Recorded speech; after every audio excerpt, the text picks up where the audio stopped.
second whisper over my crystal collection since it has grown since my last video, and I just wanted to share some of my new stones and crystals with you.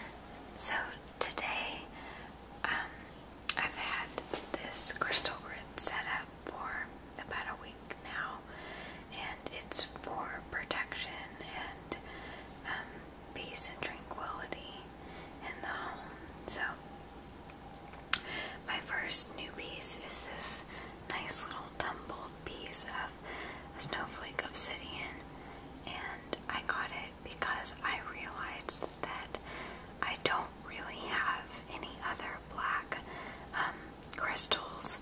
I guess there's just not a lot that have stood out to me. So, but when I decided to get a black one, I really like the snowflake pattern on this piece of obsidian, so I thought it was a good choice. And obsidian is actually used to treat trauma, shock, and anxiety attacks.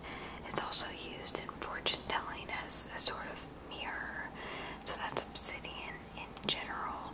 But I'm still using the same book I was previously, which is Healing Crystals and Gemstones. But as I've said before, I recommend other books such as the Crystal Bible, which, as the holidays are upon us, I'm hoping that I can get that very soon. So the book that I have now just is missing a lot of stones, so it didn't have anything on snowflake obsidian specifically. The next stone is garnet, and garnet is actually my birthstone as well. It's a deep dark red color, and you can see in the light the little reflectors of red that kind of show up. So this is a nice size piece of garnet, and garnet symbolizes constructiveness and brings, it brightens a dark soul and brings hope to people. At least that's what they write about it. So I thought that was really nice and a good stone to add to this grid. My next stone is a new piece of rose quartz. I might have shown a piece that I have previously purchased, but that, if I did, that is actually at my work. I like to have a few crystals there just to touch and feel the energy of while I'm at work to kind of calm anxiety. So this is a new, pretty pale pink piece of rose quartz.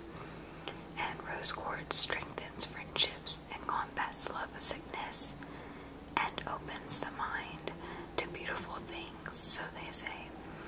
It also symbolizes trust and brotherly love.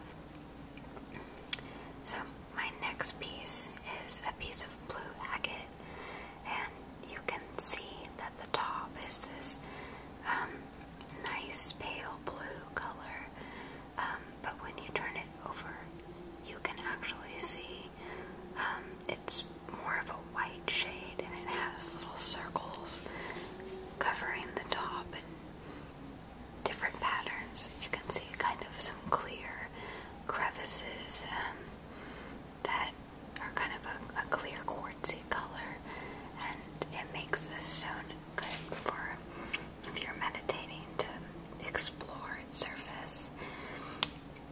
So agates enable the wearer to choose between true friends and false ones, and they bring prosperity, and energy can be added to them by placing them in the sun and increase their energy.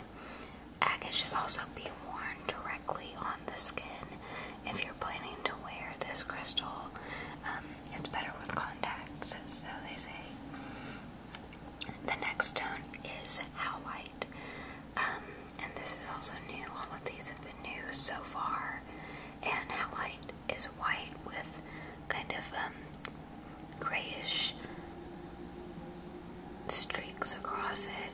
It kind of looks like bone, which I've heard that halite is actually good for strengthening and healing bone. So it's, I guess, more than coincidence that they look alike. But the book that I have doesn't have halite in it, but I know that halite is really good for sleep and peace in that sense.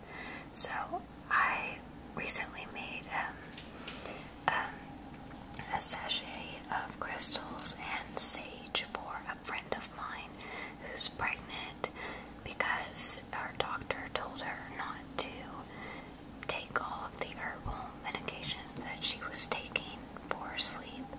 So she was looking for an alternative, and I thought maybe she would enjoy having some crystals, and the sage is good to inhale,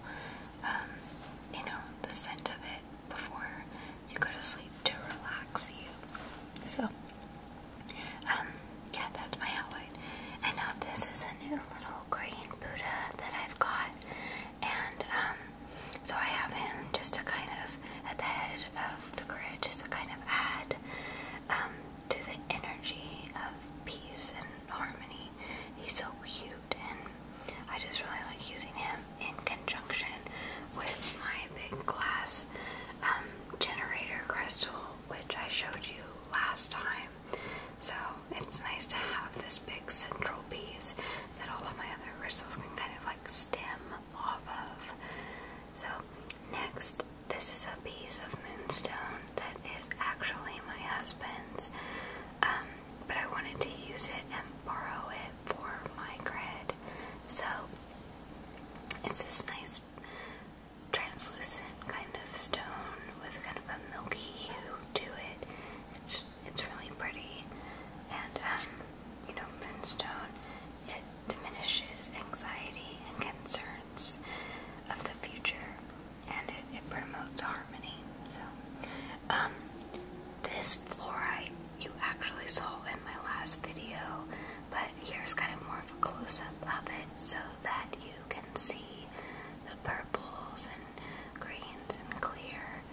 It's just such a pretty piece. So, but just a refresher, fluorite actually symbolizes responsibility and obedience. So, lastly on my grid is a piece of sunstone, which is so pretty and sparkly in the light. It's funny because just 2 days ago was the shortest day of the year, and it was so dark and rainy, really rainy here in Texas. So it was really nice to look at my sunstone that day. Sunstone actually promotes good humor, cheerfulness, stamina, and self-confidence, and lifts depression. As its name says, it's supposed to help people see the sunny side of things. So, and you can definitely feel that whenever you look at all the reflections and the sparkles and glittery points in it. So, sunstone's a nice stone to have.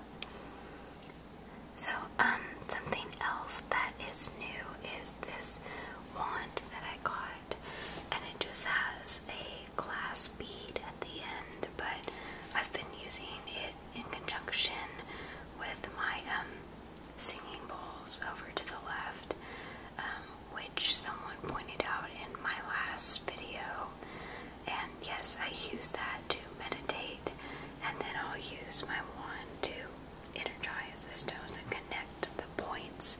So it's been working for me. I like it a lot. I did a grid last month for my aunt because she's been really sick in the hospital, and she actually got discharged from the hospital, so I felt like, maybe my grid did do a little bit of good in, helping her recovery speed along. So, okay, besides my grid, I got this new little box too, this pretty wooden box for my crystals. most of these you guys have seen before, but there's a couple of new ones. This is a piece of pink calcite, so you can get it tumbled or, kind of more raw and natural. And you can see it's fairly translucent, but has some pretty little pale pink streaks. Calcite comes in a lot of different colors, but calcite symbolizes enlightenment and mental growth and promotes development. So pink calcite in particular is beneficial for bodily fluids. So here in Texas, this time of year, cedar and other allergies really seem to bug a lot of people, so maybe having some pink calcite around would kind of counteract a bit of like runny nose or itchy throats and whatnot, so it's possible. So this is one of my favorite new pieces. I got it at a rock and mineral show here in Texas, and it's a big piece of natural citrine with a little point on it. So the piece that I showed in my last video, I think had been heat-treated citrine, which I've heard can work just fine. I mean, if it resonates with you, there shouldn't be a problem, but I just wanted to have some natural citrine as well. So it's fairly translucent, but with kind of a honey color towards the end. Not anything super bright or orange, just pretty pale honey color. So my nice big new citrine. Okay, so over on this side, these are two of my new favorites as well. This is a selenite tower, and I was debating on whether to get a selenite wand or a tower, but I thought this just looks so pretty sitting near my altar, and it feels good to hold. So selenite actually isn't in my book either, but I know that it's really good for cleansing the aura, and that's probably why the wand, selenite wands are so popular, because you can just wave them over your body to cleanse your aura. But either will work. So, and last but definitely not least, this is lepidolite. It's got some quartz growing on the top of it here, but I love it so much. This lepidolite is part